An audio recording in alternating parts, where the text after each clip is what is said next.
Hello? Hello? What's up? Okay. Talk. Check. Hi, my name is Cool Savant. I'm here with EmmoLei Sankofa, and we're here to talk about Indeterminacy, her latest music project. So, Yeah. how are you? I'm good. How are you? I'm good. My initial reactions to the album was I was kind of blown away just by some of the fact that when you give a person a CD, you're automatically thinking that it's about to be, rhymes and that kind of thing. Yeah. And there is so much composition in it and just this instrumentation that it kind of became like the soundtrack to my night. Word. So it was great. So congratulations on Thank you. the release. Thank and you. If you want to, tell the audience a little bit about the concept and your intentions behind it. Okay. I got the initial idea from a class I took here at SCAD, sound art, and in that class we learned about musique concrète, John Cage, and a lot of music artists that came through the flux movement and the avant-garde movement. And we made compositions that were characteristic to the music that they came out with during that time. And when we started talking about indeterminacy, I really liked it. And then from there, John Cage was really intrigued with silence and, what the idea of music was. And so I just started reading a lot of books about silence, John Cage, what he liked, what inspired him. And from there, I just kind of came up with this concept, and that's where it all started. Okay. As far as the title goes, indeterminacy is a part of one of his concepts, indeterminacy of composition. Yeah. So first, originally, Charles Ives came up with this concept, but like John Cage kind of popularized it.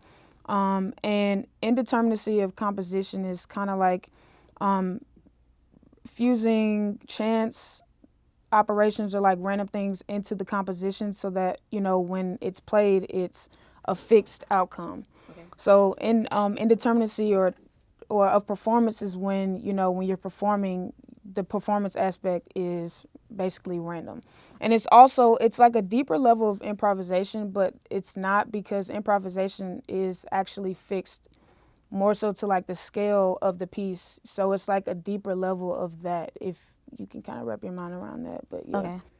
So what about this project had the aspect of indeterminacy in it and chance? One, I released this digitally, and in the digital package I included an audiobook. Okay. So I embedded actual indeterminate pieces where I took there's 6 songs in there, so I took like track 1 and 2 and chopped it up in random splotches or whatever, and kind of took different manipulations and like alterations and did a bunch of stuff to like that and like mashed it together. Okay. So I did that for each pairs of songs throughout and embedded that into the booklet. Now, as far as the CD overall, when people listen to it, they'll say, okay, well, how is this chance or how is this random? And the way I look at it is every person that listens to this in a different environment. So them playing this music is kind of like an aspect of performance. I'm performing this over the speakers, you know what I'm saying? So if you're listening to this in here, it'll sound different than it'll sound in your car, or if you're listening in headphones, or it's a different element of sound, you hear things differently. So I think for me, that's what I was trying to bring to this as far as that's concerned. So would you consider it an experiment? Like, are you wanting a certain reaction from the viewer, or is it completely up to interpretation, or do you want something like...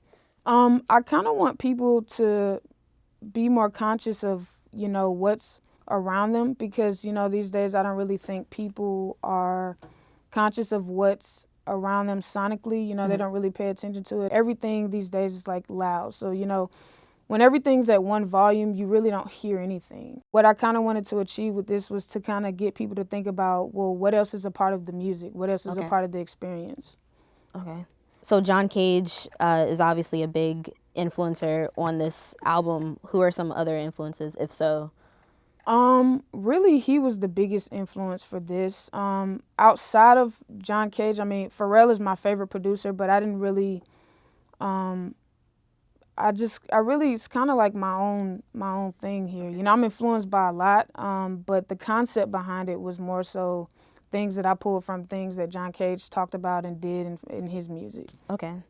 So one of his compositions is 433.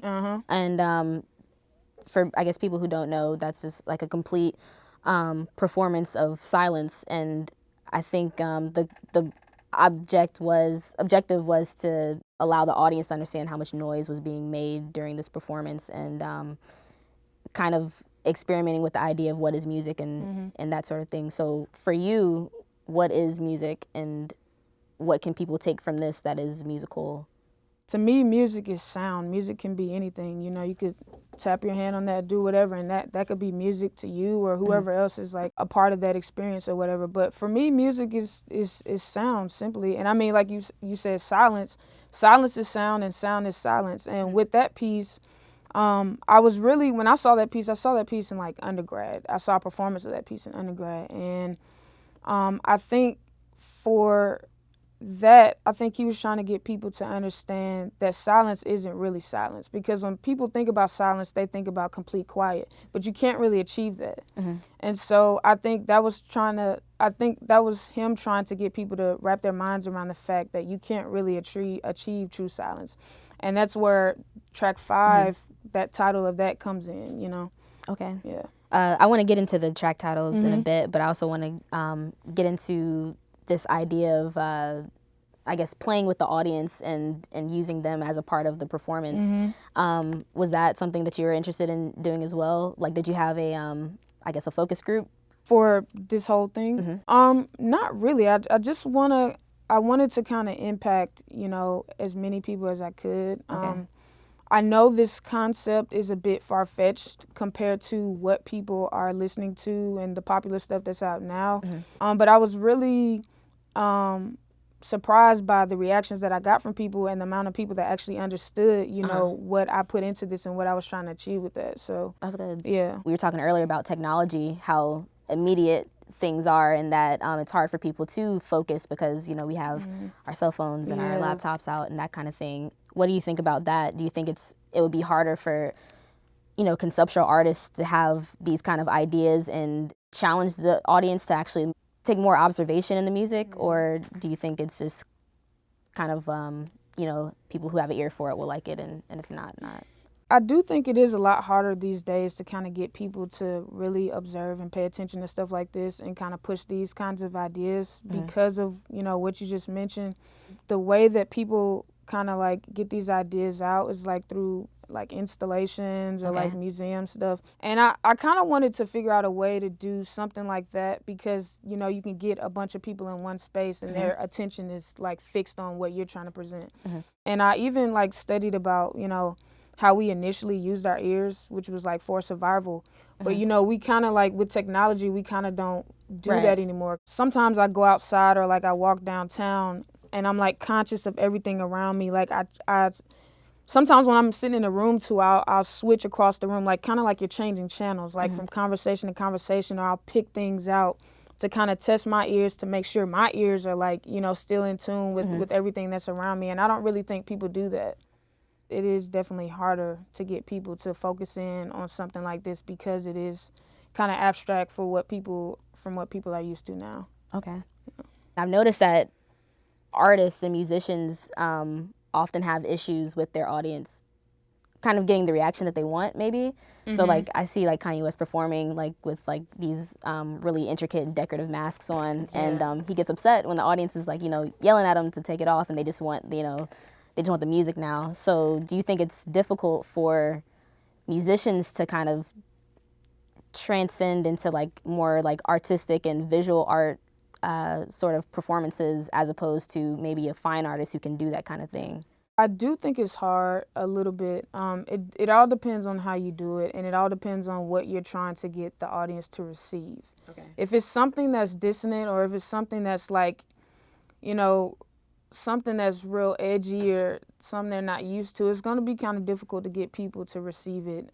Especially like the whole Yeezus thing and that, you know, a lot of people thought that was blasphemous. So one thing, you know, is you're going against religion, and you know how people are with religion. But I think you know, it really all depends on what you're trying to get people to receive and how you try to get people to receive it. And I think, I mean, I really admire Kanye, the whole setup, you know, from that. And I looked at that and, you know, some of the ideas that are coming out now, like even with Beyonce thing, you know, the whole visual album, I actually was going to do that. Yeah. And when she dropped it, I was like, can't do it anymore because I got to find another way to rework it.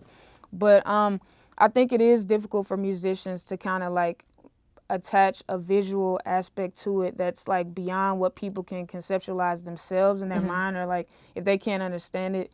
But I think he's way ahead of his time, and I think, you know, people will appreciate it later. And I mean, we've seen throughout history where artists try to give people something and it's not received in that time, and it's like later people are like, why didn't they like this? You know, it's kind of crazy as to why people didn't like it, but That's good. yeah. Well, I'm glad that, you know, your album has been received in that manner, and that it's that the reception is, you know, as great as it has been for you. I wanted to talk about the album artwork. The color is gorgeous and the text is really fantastic as well.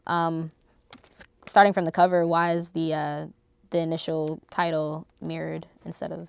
I was inspired by John Cage's Silence book. Okay. So when you see the Silence book, the text reads the correct way. The back cover is the complete opposite. So that's where I kind of got that from. And then I also did that because the music is like determined, or it sounds fixed, and it's like kind of like an oxymoron when you think about it. So that's another reason why I flipped it. Okay. As far as the track titles, they're very open-ended, and they, you know, remind me a lot of Dadaism and those concepts of just like open-ended questions and kind of getting people to question themselves and their thinking. Can you talk about some of the titles and the inspiration for them? Most of them are John Cage quotes, or, you know, like things he said throughout his lectures, or just, you know, documentaries or whatever. And I kind of I like read a lot of text and watched a lot of documentaries about him, and kind of like picked things that stood out to me and that would be ideas that allow people to reflect, you know, because for me, everything is relative. Nothing is really defined if you think about it. Okay. It's all up to perception and how individuals perceive. I think we get definite things when we kind of push, you know, rules and standards on people that everyone they end up agreeing with, but it's still really, nothing is like defined in my mind. Basically, that was like, you know, kind of what you said, something to get people to think about the music, think about how they perceive things, period, how they perceive sound and music. Okay. Going into the booklet, you were at like my favorite location, which is Jane's Garden, and can you, I guess, tell the audience a little bit about that place and why you chose that area? Honestly, to be real, I chose that place because I like that place. Okay. And I just like, really, this whole thing, the way it came together was kind of random.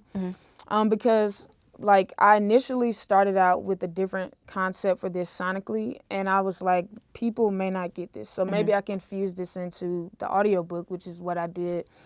I kind of gave people something they could wrap their minds around in a way, but like for that, I just kind of like was like, John Williams was the photographer for that. Okay. I was like, John, you want to shoot today? He was like, sure. So we just went out and did that, and I was like, you know, this will be what we put in the booklet. Okay. So there's obviously a lot of collaboration in this. What is it like working with other people? I guess difficulties and ease of it. I'm really picky about who I work with. I kind of keep things small as far as my circle, and I kind of like work with people based off relationships. Okay. Skylar Mackey, who did the interactive booklet or like the audio book, I kind of met her through a project that I did for her, and, you know, we built a relationship there. Shao is actually, we live together. We're studying the same things, so, you know, his ear is really good. And on a lot of this, you know, sometimes we'd be listening to stuff, and he would pick up something that I didn't hear. And so I'm, like, really thankful that, you know, he was a part of this, because, I mean, like, if he weren't, you know, there would be some things in there that would kind of be like, you know, I guess normal people don't hear it, but he has a really fine-tuned ear, so it's kind of like made it even more perfect sonically. Mensa, who did like the back cover, the front cover, He did my initial artwork for my first project, Stereosexuality. It was an illustration, but I continuously work with him. I met him at Hampton in undergrad, and so it's kind of like people that I've met along the way. And, you know, some people go in and out, but the people that stick are the people that I hold on to because, you know, it's important to have a strong foundation and people around you that you trust and that can articulate your vision and realize your vision. Word. In your dedication page, you talk about your little brother being a big part of this. Do you want to talk about him a little bit and what is his role? Yeah. I don't want to say he's my favorite because I have a sister. Oh, okay. But she wasn't mentioned. Well, yeah, because my brother's a big musician. Okay. And he plays more instruments than I do. You know, he started playing like piccolo at like 2, and he used to come to like my marching band games, listen to the songs, and like go home and play them. And we're like, wow. But we're really close. And you know, a lot of times when I come home and I'm like playing music for him, he'll be like, "Are you famous yet? Or are you famous?" I'm like, "No." I mean, I guess, you know, I don't really know what to tell him, but he's really supportive. You know, he'll tell me when he doesn't like something. I kind of go off of his ear, my sister's ear. You know, a lot of people around me, but yeah, he's my favorite. That's my little. That's my little cool. man. Yeah, that's good. How long has this project been in the making? It started in maybe like March of 2013. Okay. And I finished it in like the music part I finished in maybe like September. And from there we did like the mixing, we were bringing the artwork together and then finished everything in like November. So yeah, released it in November as well. Okay. What do you plan to do with it further, like as far as like post-marketing? Right now I'm trying to figure out a way to perform it. I've been trying to communicate with some art galleries to kind of do some stuff like that, to kind of bring people into the experience even more. And a lot of this piano stuff I played on here was like improv too. Okay. So, because I mean, I'm not really a piano player, but you know, I can do a little bit. But you know, that's another piece of this whole thing too. I mean, it sounds structured, but it really wasn't. Okay. Yeah. There's a student by the name of Ross Fish who works on okay, you know. Yeah, I know Ross. He's an experimental artist, and I kind of wanted to know, are you gonna do you plan to kind of move towards like the more experimental side or the chant side of sound and like experimental sound, or are you sticking to like the basic instruments? I really admire Ross, and Ross, you know, the places he takes his projects is just crazy. But I think really it's really about what I'm inspired by at the moment. I feel like every artist is like that, you know. I'm the type of person that when I'm fixed on a concept, I take it and I'm like go from beginning to end until it's finished, and I exhaust the whole thing. Okay. And then by that time I'm like on to the next thing, and it's like, you know, it just really depends on how I'm feeling, my mood, what's going on around me, what's happening in my life.